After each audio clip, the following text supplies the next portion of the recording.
Hey guys, एक बार फिर से आपका स्वागत है मेरे YouTube चैनल प्रतियोगिता संसार में। आज की इस वीडियो में हम दिल्ली सल्तनत के बारे में बात करेंगे। ये दिल्ली सल्तनत पर भाग एक वीडियो है और इसमें हम बात करेंगे गुलाम वंश के बारे में। गुलाम वंश के महत्वपूर्ण शासकों के बारे में ही इसमें बात करेंगे, जिनका कोई महत्व रहा या जिन्होंने कोई महत्व स्थापित किया। उनके बारे में बात नहीं करेंगे जो कि महत्वहीन रहे या जिनका कोई प्रभाव दिल्ली सल्तनत पर नहीं रहा। उन गुलाम वंश के शासकों के बारे में बात नहीं करेंगे। पर वीडियो शुरू करने से पहले अगर आप चैनल पर नए हैं और अभी तक आपने चैनल को सब्सक्राइब नहीं किया है तो चैनल को सब्सक्राइब कर लें और वीडियो को लाइक और शेयर करना ना भूलें। तो आइए शुरू करते हैं। गुलाम वंश जो है वो दिल्ली सल्तनत पर 1206 से 1290 ईस्वी तक रहा और गुलाम वंश की स्थापना जो है कुतुबुद्दीन ऐबक ने की। कुतुबुद्दीन ऐबक ने जो 1206 ईस्वी में गुलाम वंश की स्थापना की और ये 1206 से 1210 ईस्वी तक इन्होंने शासन किया। जो कुतुबुद्दीन ऐबक थे ये गोरी के गुलाम थे। जब गोरी ने भारत में आक्रमण किया और वहाँ पे क्षेत्रों को जीता तो उन्होंने अपने गुलाम जो है कुतुबुद्दीन ऐबक को यहाँ का सत्ता सौंप कर यहाँ का रखरखाव के लिए यहाँ की सत्ता जो है कुतुबुद्दीन ऐबक को सौंपी और स्वयं चले गए वापस गौर। लेकिन उनकी मृत्यु के बाद 1206 ईस्वी में, मोहम्मद गोरी की मृत्यु के बाद 1206 ईस्वी में कुतुबुद्दीन ऐबक ने गुलाम वंश की स्थापना कर दी और इन्होंने अपनी राजधानी, कुतुबुद्दीन ऐबक ने अपनी राजधानी बनाई लाहौर। यह भारत का प्रथम स्वतंत्र तुर्क शासक था। कौन था भारत का प्रथम स्वतंत्र तुर्क शासक? यह था कुतुबुद्दीन ऐबक। और इसको विस्तार का कोई अवसर नहीं मिला, पर इसने दिल्ली सल्तनत की नींव रख दी। कोई अवसर इसको विस्तार का नहीं मिला। और दिल्ली में इसने क्या किया कि दिल्ली में कुवत उल इस्लाम मस्जिद बनवाई। कहां पर? दिल्ली में कुवत उल इस्लाम मस्जिद बनवाई। किसने? कुतुबुद्दीन ऐबक ने। और अजमेर में 2.5 दिन का झोपड़ा नामक मस्जिद बनवाई। कुतुबुद्दीन ऐबक के द्वारा ही बनाई गई 2.5 दिन का झोपड़ा अजमेर में। कुतुब मीनार का निर्माण जो है वो कार्य भी इसने आरंभ करवाया। और कुतुब मीनार जो है वो बख्तियार काकी को समर्पित किया। बख्तियार काकी जो थे वो एक चिश्ती संप्रदाय के सूफी संत थे, उनको समर्पित हुआ कुतुब मीनार। इसका निर्माण कार्य आरंभ करवाया जो है कुतुबुद्दीन ऐबक ने। कुतुबुद्दीन ऐबक जो है इसे कुरान खां व लाख बख्श भी कहा जाता है। कुरान खां कहा जाता है क्योंकि ये कुरान का जो है बहुत सुरीले, इसमें कुरान का गायन करता था बहुत सुरीले तौर पे, सुरीले सुर में, और इसीलिए इसको कहा गया कुरान खान। और लाख बख्श कहा गया क्योंकि ये लाखों का दान देता था, तो लाखों का दान देने के कारण कहा गया कुतुबुद्दीन ऐबक को लाख बख्श। इसकी मृत्यु होगी 1210 ईस्वी में लाहौर में। कि ये चौगान में जो है पोलो खेलते समय इसकी मृत्यु हुई, घोड़े से गिरकर। ये चौगान में, लाहौर के चौगान मैदान में जो है पोलो खेल रहा था और घोड़े से गिरकर इसकी मृत्यु होगी। ये इंपॉर्टेंट क्वेश्चन बनता है क्योंकि पूछा भी जाता है कि ऐसा कौन सा गुलाम वंश का या ऐसा कौन सा सुल्तान था जिसकी पोलो खेलते समय घोड़े से गिरकर मृत्यु हो गई थी। तो ये किसकी हुई थी? कुतुबुद्दीन ऐबक की, जिसने गुलाम वंश की स्थापना की थी 1210 ईस्वी में, हुई थी लाहौर में।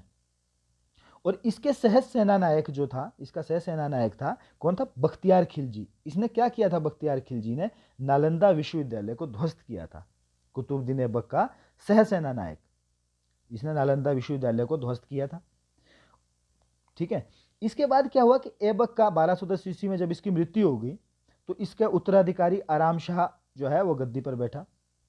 ये बहुत अयोग्य शासक था, इसने सिर्फ 8 महीने शासन किया और फिर उसके बाद जो है इसकी हत्या कर दी। किसने? इल्तुतमिश ने।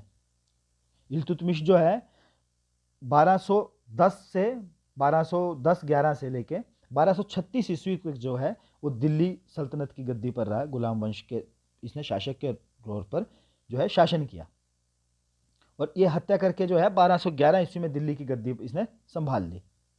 जब ऐबक की जिस समय मृत्यु हुई तो उस समय था ये बदायूं का गवर्नर और इसने प्रमुख कार्य किया, अपनी राजधानी लाहौर से स्थानांतरित कहाँ की? दिल्ली कर दी। और दिल्ली को बनाया इसने जो है, दिल्ली को राजनीतिक, प्रशासनिक और सांस्कृतिक जो है वो केंद्र बनाया। दिल्ली को हर चीज का, राजनीति का भी, प्रशासन का भी और सांस्कृतिक केंद्र भी बनाया दिल्ली को। और इसे जो है इल्तुतमिश को जो है वो दिल्ली सल्तनत का वास्तविक संस्थापक कहा जाता है। हालांकि कुतुबुद्दीन ऐबक ने जो है स्थापना कर दी थी, लेकिन वास्तविक तौर पर जो है इसी को दिल्ली सल्तनत का वास्तविक संस्थापक कहा जाता है, जिसने शासन भी किया और थोड़ा कार्य भी किए। इसने इक्ता प्रथा चलाई कि जो सैनिकों को या जो सेनापति थे उनको वेतन देने के लिए जो है इसने इक्ता प्रथा चलाई, उनको कुछ क्षेत्र दे दिए कि जहाँ से राजस्व वसूली करें और वो अपना जो है वेतन जो है उसके बदले में राजस्व जो है इकट्ठा कर लें, वो उनके लिए था। तो इक्ता प्रथा चलाई और ये भारत में जो है सर्वप्रथम इक्ता प्रथा की शुरुआत की इल्तुतमिश ने। और इसने क्या किया, मुद्रा व्यवस्था में भी सुधार किया। भारत में मुद्रा व्यवस्था में इसने सुधार किया। इसने चांदी का टंका व तांबे का जीतल चलाया। जो चांदी की मुद्रा थी उसको टंका कहा गया, इसके द्वारा चलाई गई, और तांबे की मुद्रा को कहा गया जीतल। और इसने शुद्ध अरबी सिक्के चलाने वाला, ये जो शुद्ध अरबी सिक्के चलाने वाला प्रथम तुर्क सुल्तान था, कौन था? इल्तुतमिश। इल्तुतमिश ने क्या किया, कुतुब मीनार का निर्माण कार्य जो कुतुबुद्दीन ऐबक ने शुरू किया था, उसका निर्माण कार्य जो है इल्तुतमिश ने पूर्ण करवाया। और इसने 40 जो है वो सरदार, जो 40 सरदार, गुलाम सरदारों का इसने एक समूह बनाया, 40 दासों का, जिसे कहा गया चिहालगानी या चालीसा। बर्नी ने इसे चिहालगानी कहा, वैसे इसे चालीसा भी कहा जाता है। 40 गुलामों का एक समूह। फिर इसने क्या किया, सिक्कों पर टकसाल का नाम लिखने की परंपरा भी आरंभ की इल्तुतमिश ने। और इल्तुतमिश ने ग्वालियर विजय के बाद सिक्कों पर रजिया का नाम भी लिखवाया। और जो है इस तरह इल्तुतमिश की जो है मृत्यु के बाद वो कई लोग गद्दी पर बैठे 1236 में। लेकिन उसके बाद क्या हुआ कि जो रजिया थी वो उसने शासन किया 1236 से 1240 तक। इसने क्या किया, रजिया सुल्तान ने, जो इल्तुतमिश की मृत्यु के बाद गद्दी पर बैठे उनमें से एक थे रुकनुद्दीन, उनको गद्दी से हटाकर रजिया सुल्तान ने गद्दी प्राप्त की। और ये ऐसी प्रथम मुस्लिम महिला थी, प्रथम मुस्लिम क्या, ऐसी पहली महिला थी जिसने दिल्ली सल्तनत पर शासन किया। और ये पहली भी थी और आखिरी भी थी, रजिया सुल्तान, कोई महिला शासन करने वाली दिल्ली सल्तनत पर। रजिया ने प्रशासन का पुनर्गठन किया और इसने जो है पर्दा प्रथा का भी त्याग किया। प्रशासन का पुनर्गठन कैसे किया कि जो है इसने अमीरों पर नियंत्रण स्थापित करने की कोशिश की, उनको विभाजित किया। पूर्णतः नियंत्रण नहीं कर सके लेकिन कोशिश की, उनको विभाजित किया और उन पर नियंत्रण स्थापित करने की कोशिश की। लेकिन अमीरों को यह पसंद नहीं आया कि कोई उन पर पूर्ण नियंत्रण करे, तो आगे चलकर यही जो है वो उसके पतन की वजह भी बनी। इसने पर्दा प्रथा का त्याग किया और जब ये दरबार में जाती थी तो खुले मुंह जाती थी। और कैसे पे, चोगा और कुल्हा, मतलब कोट और टोपी पहन के, चोगा बोलते थे काबा या कोट को, और टोपी को बोलते थे कुल्हा। ये टोपी और कोट पहन के खुले मुंह दरबार में जाती थी। ये भी कई लोगों को ये बात अखरी कि मतलब एक महिला होकर के कोई इस तरह कैसे घूम सकती है, तो इससे भी कुछ लोग नाराज थे। और इसी तरह इसकी जो है इस विरोध के कारण इसकी आगे चलकर क्या हो गई, 1240 में डाकुओं के द्वारा कैथल के पास जो है इसकी मृत्यु हो गई, इसको मार दिया गया। मतलब वहां पे इसकी रजिया की जो शादी हुई थी वो अल्तुनिया के साथ हुई थी। लेकिन इसने उसके बाद, जब शादी के बाद इसको पहले हटा दिया था, फिर इसने कोशिश की कि सुल्तान बने लेकिन नहीं बन पाई और 1240 में इसकी हत्या ही कर दी गई। और रजिया के पतन का कारण उसका महिला होना था, ऐसा कहा मिन्हाज ने कहा, एक इतिहासकार है, कि रजिया के पतन का प्रमुख कारण जो था उसका महिला होना था, क्योंकि महिला जो है इतना सब कुछ कर रही है, ये बात कुछ लोगों को पसंद नहीं आई और उसके वजह से उसका जो है उसको मार दिया गया। फिर रजिया के बाद जो है वो कौन कौन 1240 से 1242 तक बैठे गद्दी पर, मुइजुद्दीन बराहम शाह ये गद्दी पर बैठे। फिर 1242 से 1246 तक अलाउद्दीन मसूद शाह गद्दी पर बैठे। ये थोड़े थोड़े टाइम के लिए बैठते रहे। लेकिन फिर क्या हुआ, 1246 से 1265 तक बैठे नसीरुद्दीन महमूद।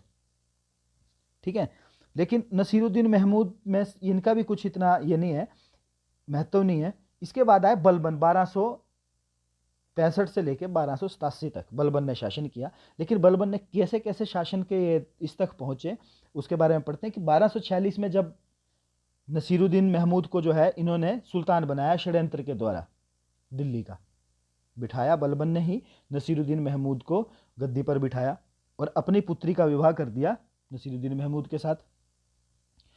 जो नसीरुद्दीन महमूद था वो ऐसा सुल्तान था जो टोपी सीकर अपना जीवन निर्वाह करता था। ये टोपियां सिलता था और उससे जो इनकम होती थी उससे अपना जीवन चलाता था।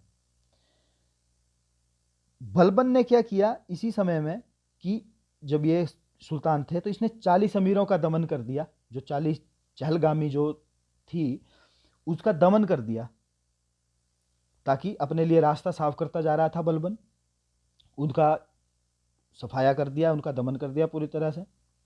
और इसने मंगोलों के आक्रमण से भी ये बाहर जो है वो रक्षा करता रहा, उनका मंगोलों के आक्रमण को विफल करता रहा।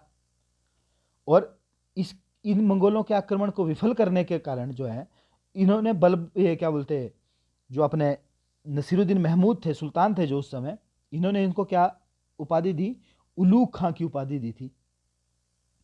40 अमीरों का दमन किया, अपने लिए रास्ता साफ किया, अपने लिए जो है अपनी ये जो ताकत इकट्ठी करता रहा, अपने लिए शक्ति का एकत्रण करता रहा, शक्ति को इकट्ठी करता रहा। और अंततः सुल्तान नसीरुद्दीन महमूद को जो है इसने जहर देख दिया और उनको मार करके खुद सुल्तान बन गया 1265 में। और जब सुल्तान बना तो ये गियासुद्दीन बलबन के नाम से जो है गद्दी पर बैठा। जब इसने सुल्तान बना 1265 में तो इसने गियासुद्दीन बलबन के नाम से गद्दी ग्रहण की। परंतु इसका वास्तविक नाम था बहाउद्दीन। इसका वास्तविक नाम बहाउद्दीन था और यह था इल्तुतमिश का गुलाम। किसका गुलाम था? इल्तुतमिश का गुलाम था। लेकिन बाद में जो है ये गद्दी पर बैठ गया। इसके बारे में जो है बर्नी ने कहा था कि वह मालिक से खान हो गया और खान से सुल्तान हो गया। तो ये किसके बारे में कहा गया था? बर्नी ने ये कहा था जो है बलबन के बारे में, कि ये धीरे धीरे धीरे धीरे धीरे धीरे और आखिर में सुल्तान ही बन गया। पहले ओहदे लेता रहा, एक इसको कोई और कुछ ओहदा मिलता, फिर कुछ मिलता, और धीरे धीरे करते करते सीढ़ियाँ चढ़ते चढ़ते ये जो है वो सुल्तान ही बन गया आखिर में।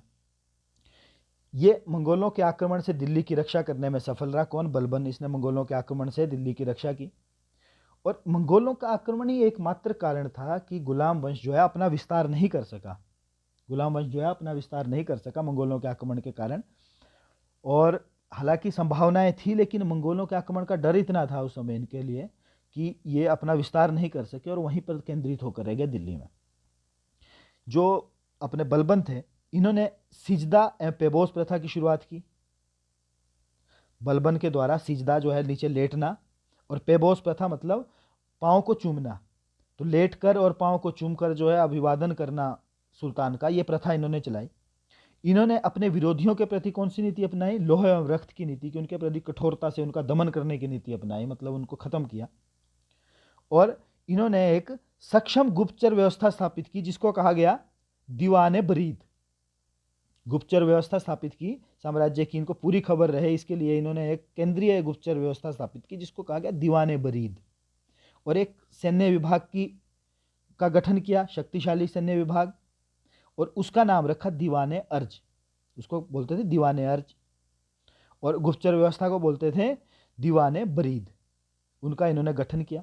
इक्ता प्रथा में इन्होंने सुधार किया। इक्ता प्रथा में सुधार का मतलब है कि इक्ता प्रथा के अंतर्गत किसी को भूमि दी जाती थी ताकि उससे राजस्व वसूल करे। वो किसी को भी वेतन के बदले जमीन दी जाती थी, वेतन नहीं दिया जाता था, तो इसको बोलते थे इक्ता प्रथा। उससे वो अपना राजस्व वसूल करता था, तो उससे जो है कमाई करता था। लेकिन इन्होंने क्या किया कि इन्होंने उसमें सुधार किया। इन्होंने कहा कि जितना तेरा बनता है वो रख, और बाकी बचा हुआ राजस्व जो है केंद्र को भेज। उसके लिए मजबूर किया जो जिनको इक्ता के अंतर्गत भूमि दी गई थी उन लोगों को। और बलबन ने जो है फारसी रीति रिवाज पर आधारित नवरोज उत्सव का आरंभ किया। नवरोज उत्सव 9 वर्ष पर मनाया जाने वाला उत्सव था। इन्होंने यह फारसी के आधार पर, रीति रिवाज के आधार पर जो है ये उत्सव आरंभ किया। और जो दिल्ली सल्तनत में गुलाम वंश के दौरान जो राजपाट की भाषा थी, राजकाज की, वो भाषा थी फारसी ही वो भाषा थी। नेक्स्ट, नसीरुद्दीन महमूद ने जो है बलबन को उलूग खां की उपाधि प्रदान की थी। क्यों की थी? मंगोलों के आक्रमण को विफल करने के कारण जो है इन्हें उलूग खां की उपाधि दी थी नसीरुद्दीन महमूद ने। फारसी के प्रसिद्ध कवि अमीर खुसरो और अमीर हसन बलबल के दरबार में थे। जो अमीर खुसरो थे, तबला के आविष्कार भी जिन्होंने किया था, और अमीर हसन ये बलबन के दरबार में थे। और दिल्ली को आक्रमण से बचाने के लिए इन्होंने क्या किया? बलबन ने जो दिल्ली को आक्रमण से बचाने के लिए दिल्ली की चारों दिशाओं में 4 किले बनाए, ताकि बाहरी आक्रमणों से जो है वो दिल्ली की रक्षा हो सके। और 1287 ईस्वी में बलबन की जो है मृत्यु हो गई। और इसके बाद जो है गुलाम वंश जो है वो ऐसा ढहा जैसे, मतलब तिनकों की तरह, ताश के पत्तों की तरह जो है गुलाम वंश का पतन हो गया। जो 1287 में बलबन की मृत्यु हुई, और 1290 में इसके आखिरी शासक जो है शम्मुद्दीन क्यूमर्श, शम्मुद्दीन क्यूमर्श को खिलजी ने जो है मार दिया और गुलाम वंश का शासन अंत करके खिलजी वंश की स्थापना कर दी। यह भी इंपॉर्टेंट है कि आखिरी शासक कौन था गुलाम वंश का, वो था शम्मुद्दीन क्यूमर्श। और 1290 में गुलाम वंश का अंत हो गया और खिलजी वंश की शुरुआत होगी। जलालुद्दीन खिलजी ने खिलजी वंश की स्थापना कर दी दिल्ली सल्तनत पर। खिलजी वंश के बारे में हम पढ़ेंगे अगली वीडियो में, भाग 2 में। अब इसके बारे में कुछ इंपॉर्टेंट क्वेश्चन लेकर आया हूं रिवीजन के लिए, पर बीच में एक बार फिर से मैं बोलना चाहूंगा कि अगर आपने अभी वीडियो को जो है लाइक नहीं किया तो लाइक कर दें, इससे मुझे मोटिवेशन मिलती है। और चैनल को प्लीज़ सब्सक्राइब कर दें ताकि नोटिफिकेशन आप तक पहुंचे। तो अब इसके इंपॉर्टेंट क्वेश्चन को डिस्कस कर लेते हैं कि गुलाम वंश की स्थापना कब और किसके द्वारा की गई। तो गुलाम वंश की स्थापना की गई कुतुबुद्दीन ऐबक के द्वारा 1206 ईस्वी में। ये कौन था? गोरी का गुलाम था और इसने अपनी राजधानी बनाई थी लाहौर। तो ये क्वेश्चन भी है नेक्स्ट कि कुतुबुद्दीन ऐबक ने अपनी राजधानी किसे बनाया था? तो इसने अपनी राजधानी बनाया था लाहौर को, ठीक है। और इल्तुतमिश ने राजधानी लाहौर से दिल्ली स्थानांतरित कर दी थी। अच्छा, कुतुब मीनार का निर्माण किसने आरंभ करवाया था? किसने कुतुब मीनार का निर्माण आरंभ करवाया था? वो करवाया था कुतुबुद्दीन ऐबक के द्वारा ही। और ये किसको समर्पित था? बख्तियार काकी को समर्पित था, जो एक सूफी संत थे चिश्ती संप्रदाय के, उनको यह समर्पित था। नेक्स्ट, कुरान खां व लाख बख्श के नाम से किसे जाना जाता है? तो कुरान खां थे, कुरान का सुरीले अंदाज में गायन करने के लिए इनको कुरान खां कहा गया। किसको? जो अपने कुतुबुद्दीन ऐबक और लाख बख्श, लाखों का दान देने के कारण भी इसे कहा गया लाख बख्श, कुतुबुद्दीन ऐबक को। नेक्स्ट, 2.5 दिन का झोपड़ा नामक मस्जिद कहाँ पर बनाई गई? तो 2.5 दिन का झोपड़ा जो है मस्जिद बनाई गई अजमेर में। और इक्ता प्रथा की शुरुआत किसने की थी? तो इक्ता प्रथा की शुरुआत की थी इल्तुतमिश के द्वारा। इसके अंतर्गत क्या किया जाता था इक्ता प्रथा के कि सेनापति या कुछ भी ये होते थे जिनको वेतन दिया जाता था, उनको वेतन के बदले वेतन ना दे करके उनको जमीन दी जाती ताकि उससे राजस्व वसूलें और अपना आय का जो साधन बना लें। नेक्स्ट, राजधानी को लाहौर से दिल्ली किसने स्थानांतरित किया? तो राजधानी को लाहौर से दिल्ली स्थानांतरित किया इल्तुतमिश ने। नेक्स्ट, दिल्ली सल्तनत की प्रथम मुस्लिम महिला शासक कौन थी? प्रथम भी, आखिर भी, मुस्लिम क्या, कोई भी महिला शासक। तो दिल्ली सल्तनत की महिला शासक पहली और आखिरी कौन थी? वो थी रजिया सुल्तान। नेक्स्ट, दिल्ली सल्तनत का वास्तविक संस्थापक किसे कहा जाता है? तो कुतुबुद्दीन ऐबक ने तो की थी 1206 में गुलाम वंश की स्थापना, लेकिन दिल्ली सल्तनत की जो वास्तविक तौर पे जो कहा जाता है संस्थापक को कहा जाता है इल्तुतमिश को। इसने कार्य भी किए और थोड़ा प्रशासन भी ठीक किया, तो इल्तुतमिश को दिल्ली सल्तनत का वास्तविक संस्थापक कहा जाता है।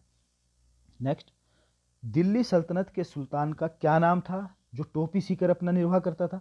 तो क्या नाम था दिल्ली सल्तनत के उस शासक का? उसका नाम था नसीरुद्दीन महमूद। ये टोपियां सीता था और उससे जो इनकम होती थी उससे अपना जीवन निर्वाह करता था। नेक्स्ट, बलबन का वास्तविक नाम क्या था? तो बलबन का वास्तविक नाम था बहाउद्दीन और ये गद्दी पर बैठा किस नाम से? गियासुद्दीन बलबन के नाम से। नेक्स्ट, दिल्ली सल्तनत के किस सुल्तान ने लौह एवं रक्त की नीति का पालन किया? अपने विरोधियों के प्रति लौह एवं रक्त की नीति का पालन किया बलबन ने।